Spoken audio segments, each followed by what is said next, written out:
Hi. I was going to apologize because I had made a commitment to make videos on Thursdays and I didn't post a video on Thursday yesterday and I'm taking back that apology because I'm pretty sure nobody cares. but you know, I I still feel bad about it. Just on principle. That was my word.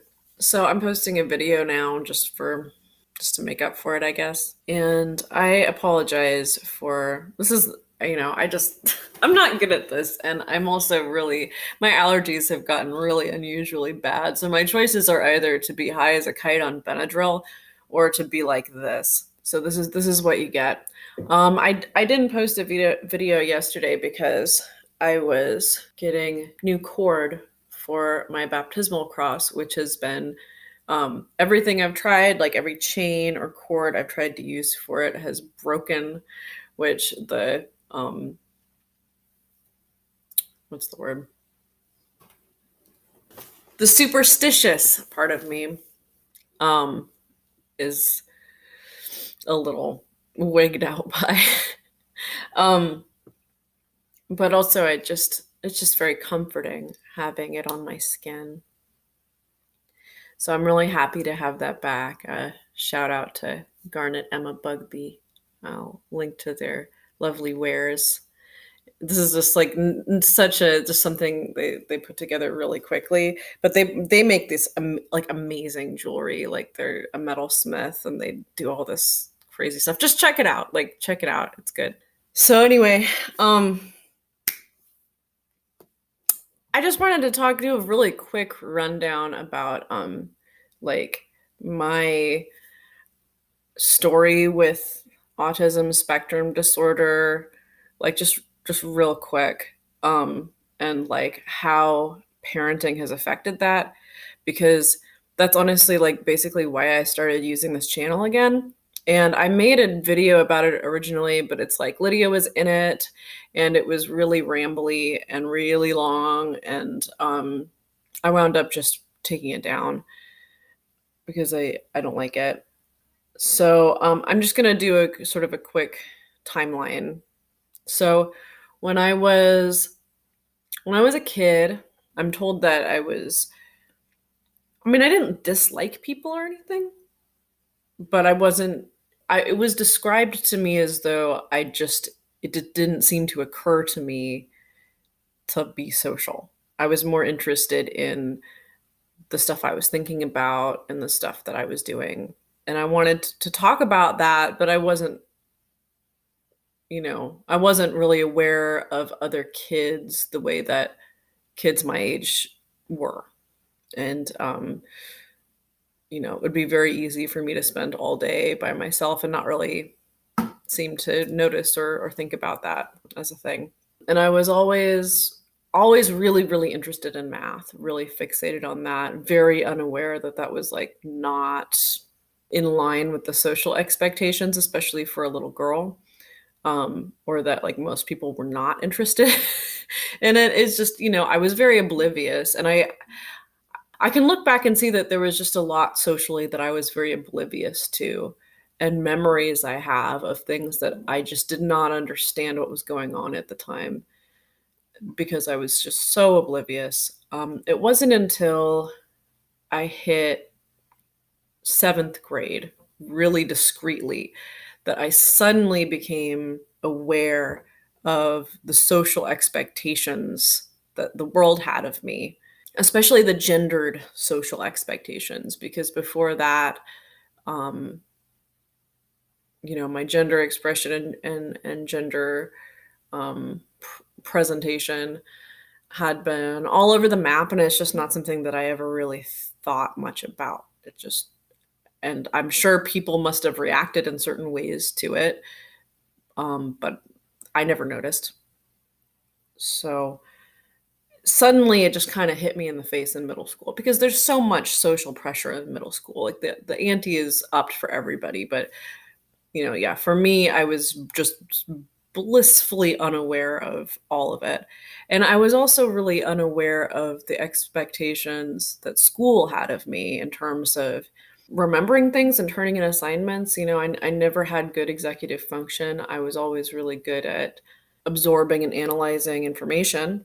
And so I could do well on tests, and I really enjoyed tests, but I couldn't keep track of papers. I couldn't remember that I was supposed to, like, my memory was always like I could remember the exact words somebody said 2 years ago, but I can't remember. If you tell me you need to do this at 5 o'clock on Monday, I'm not going to remember to do it then.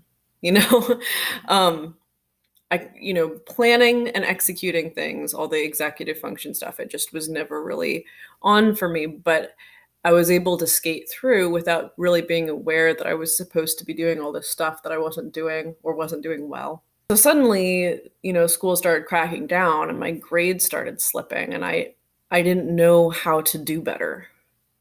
And people weren't generally very helpful because they assumed that because I was smart, I must be failing to do the easy part on purpose, I guess. So I couldn't really convince people that I was genuinely having trouble doing these things. They just thought I was being lazy. And by the time I got midway through high school, I started believing that too, and it also just started seeming like, well, what's the point in putting forth all this effort? I'm not doing this well. I'm not getting any support. Maybe I am just lazy anyway. So why not do other stuff, The effort I'm putting into this isn't worth what I'm getting back in return. And that's sort of what I came to, like, in middle school socially. Like, I went through a period.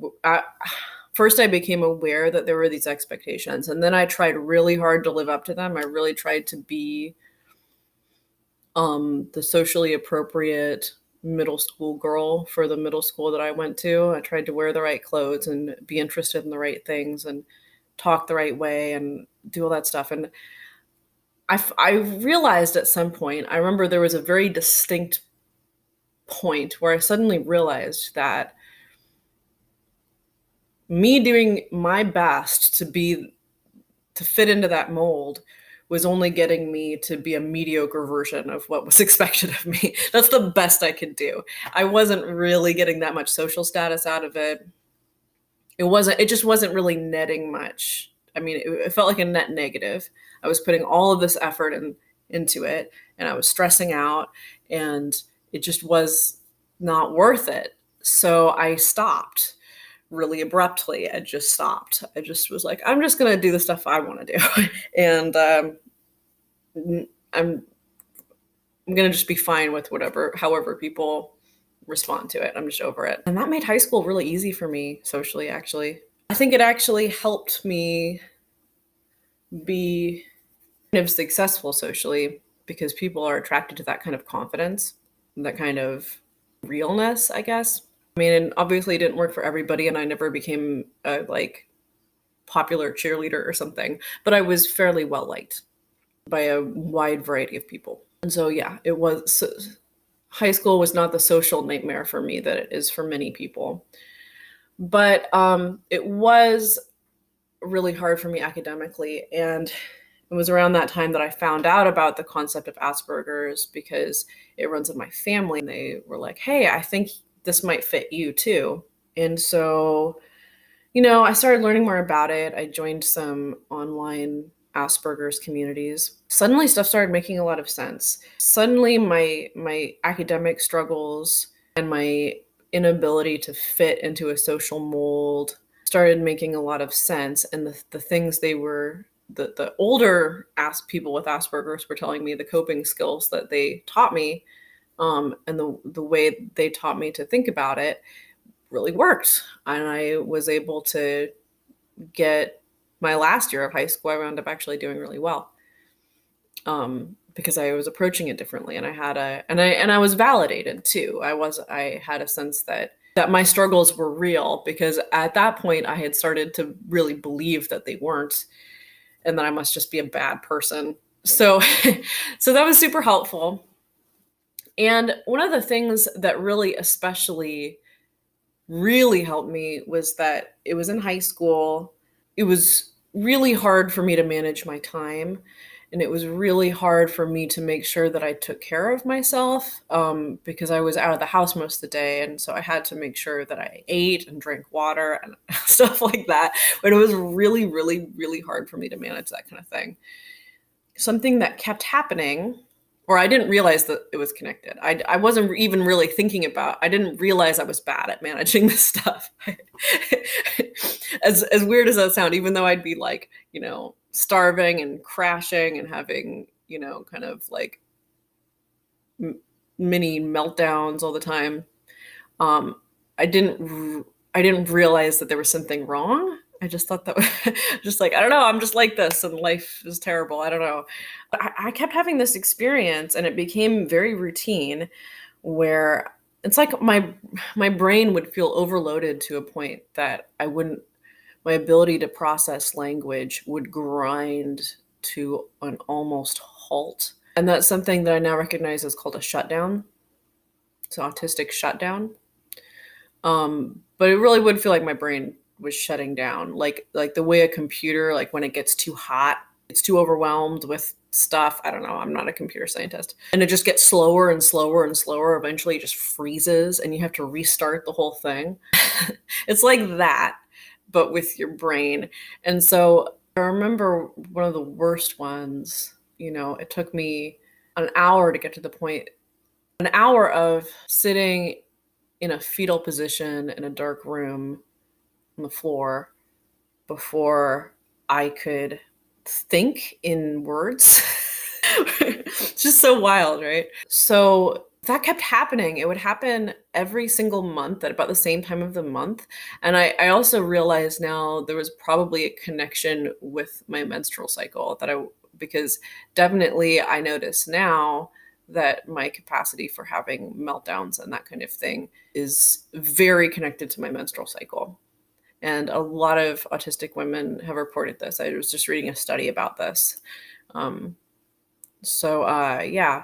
So I was trying to understand what this was, and I didn't know if it was related to autism or not, but I brought it up on one of the forums, and sure enough, they said, "Oh yeah, that's a shutdown." Like, I get that all the time. That happens to me all the time. And for the first time, I had tried to talk to so many people about it, and nobody knew what it was. Certainly, many people didn't even believe that it was real. That's the thing that most solidly for me confirms my place on the autism spectrum. Now, a lot of people are always going to not believe I am because I don't have a formal diagnosis. And I do understand the reasoning for that, but this it's not a debate that seems worth having to me because my understanding of myself is what is important to me about the diagnosis, not other people's, whatever opinions. So it's been really helpful for me to understand how my brain works so that I can take care of myself in ways that will allow me to do the best I can in life. That's what it's about to me. So anyway, people on that autism group helped me a lot to prevent shutdowns because that's something I didn't, I didn't want that to happen and it's not fun.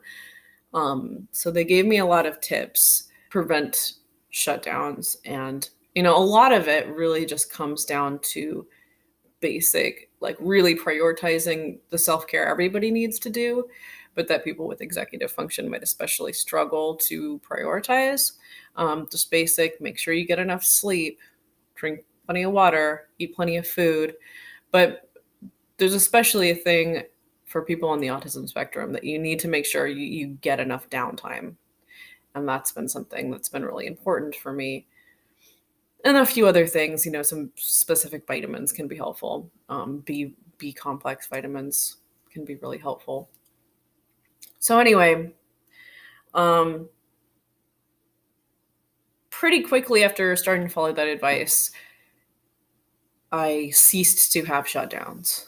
As I ceased to have shutdowns, I also ceased to deal with a lot of the other autism spectrum symptoms that I had been struggling with. Part of maintaining that was prioritizing a life that was low stress for me, and being aware of my own things that drain me of mental energy, and avoiding those things as much as I can, or just managing them as best I can. So that wound up being very underemployed throughout my 20s, um, and just yeah, making sure I had a lot of downtime. Never working full time was a big thing for me. Never working customer service was another big thing for me, which is hard to avoid living where I live, but I did. And just, yeah, finding situations that didn't didn't trigger my stress issues, and making sure that I was eating certain kinds of food, especially like proteins and fats, um, prioritizing that. So, like when I was really broke, that meant always having eggs around. If I had one egg a day, that was going to help. And that also helped with manic symptoms as well. But that's a whole other thing. So, yeah, I just figured out this way to live that worked and kept me from having serious problems related to that stuff. And I was able to sort of gradually build my capacity to manage more and do more with my executive function. But I had to really pace myself. And so yeah, I mean, although I was still sort of always thinking about and compensating for that autism spectrum stuff, like pretty quickly after high school, I ceased to really think of myself as autistic because I didn't feel like I was having to deal with those problems anymore. Um, I just had to I just had to manage my life to prevent them from coming up in the first place. And that's how I thought about it. So it wasn't something that I told my friends. It's not something that I wasn't involved in the autism community pretty much after I got to that point. I just kind of left it behind. So the reason I've come back to it is because